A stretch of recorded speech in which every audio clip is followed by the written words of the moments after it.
Hello everyone, my name is Bai Li from the University of Toronto, and today I will be presenting my long paper called How is BERT Surprised? Layerwise Detection of Linguistic Anomalies. Let's get started. For a long time, linguists have proposed that there are different types of linguistic anomalies. For example, syntactic and semantic.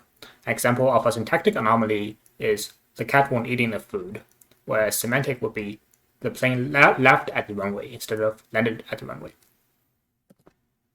Chomsky famously proposed that the following two pairs of sentences are different. So, colorless green ideas sleep furiously is a semantic anomaly, but then furiously sleep ideas green colorless with the words reversed is a more structural type of anomaly. And the question that I'm going to ask is, are language models sensitive to different types of linguistic anomalies?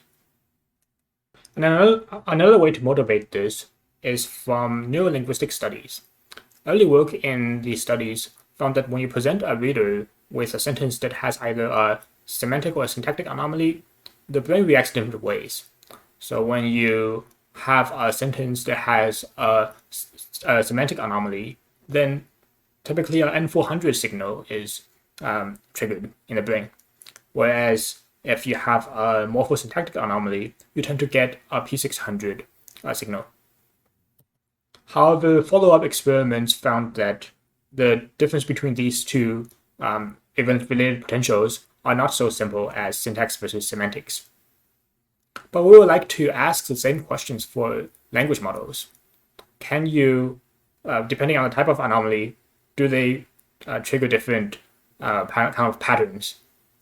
We would like to ask this question, except there's difficulty, because when you use BERT typically for these type of inference tasks, you give the input sentence as a bottom layer, and it goes through BERT, which has a bunch of layers, and at the end of BERT, you get a final softmax distribution of probabilities. However, there is no way to access the probabilities at any of the intermediate layers. You only get the probability distribution at the end. In this work, I'm going to propose a method to get these probability distributions at the intermediate layers. And the way we do this is using a Gaussian model. So the idea is we train a Gaussian model, one Gaussian per each layer, on the BERT embeddings from in-domain text. So here we use the British National Corpus. And we fit a Gaussian distribution on all of the normal observations, the in-domain text. And given a new point, we define the surprisal as the log likelihood according to this Gaussian distribution. And a fun fact is that when we do this, and we use a Gaussian with a full covariance matrix, this is actually equivalent to the Mahalanobis distance between the new point and the point and the distribution defined by the normal points. And Mahalanobis distance has been used successfully for anomaly detection in many contexts, which is why doing this makes sense. Now let's look at an example. On the left side, we have a sentence with a morphosyntactic anomaly, the cat won't eat the food. And on the right side, we have a semantic anomaly, the plane left at the runway. The layers go from 0 at the bottom to 12 at the top. And the colors show that the darker the color, the more surprisal is found by the model.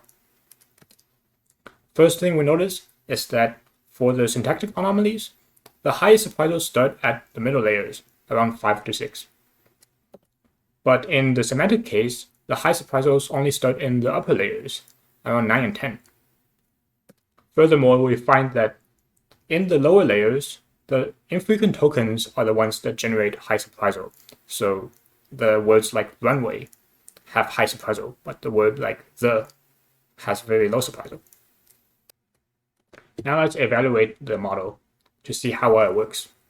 So in this experiment, we use different amounts of training sentences from the British National Corpus to train the model, and then we evaluated on BLIMP, which has 67,000 sentence pairs, where one sentence from the sentence pair is grammatically correct and the other one is not.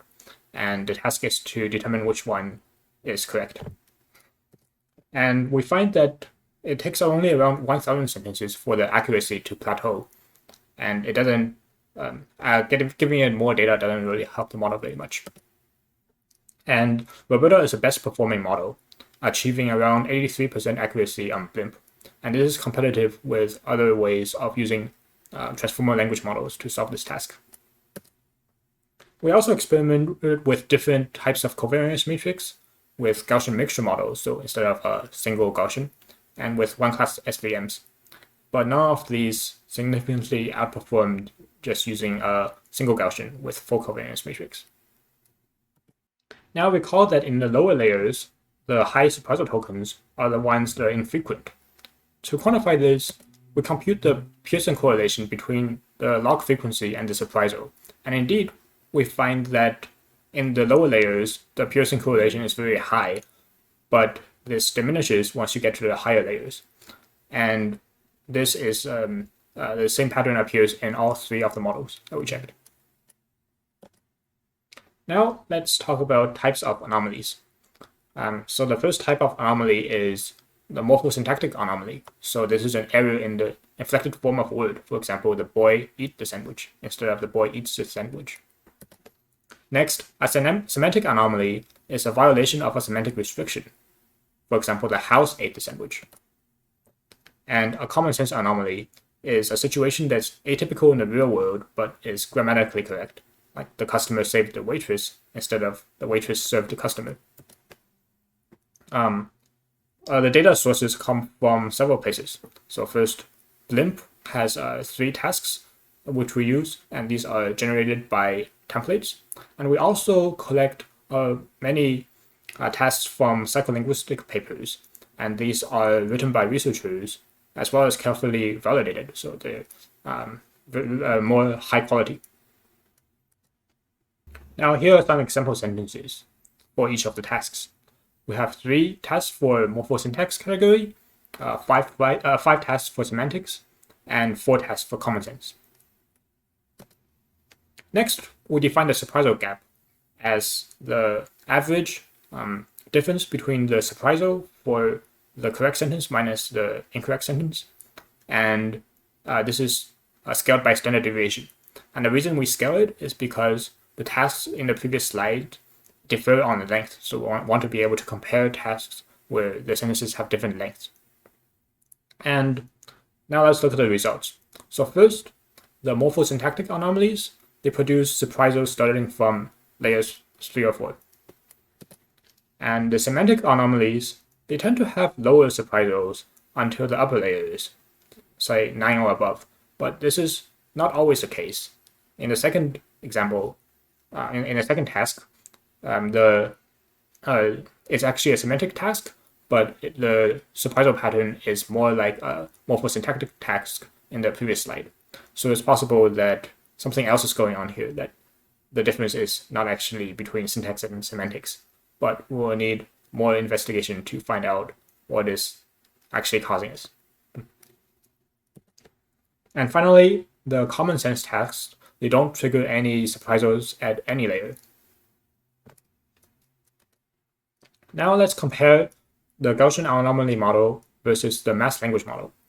So the reason of doing this comparison is because when we use BERT and Roberta for these tasks, normally you will use mass language models. So you would feed the sentence through the model and see if the correct completion is more likely than the incorrect completion.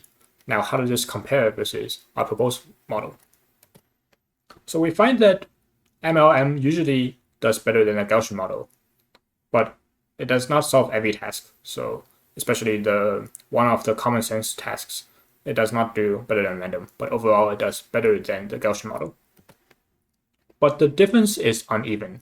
So there's a big difference in the common sense tasks, a medium difference in the semantic task, and a very small difference in the morphosyntax tasks, which means that the Gaussian model is able to pick up on anomalies better if they're the syntactic kind and less if they're the semantic or common sense kind.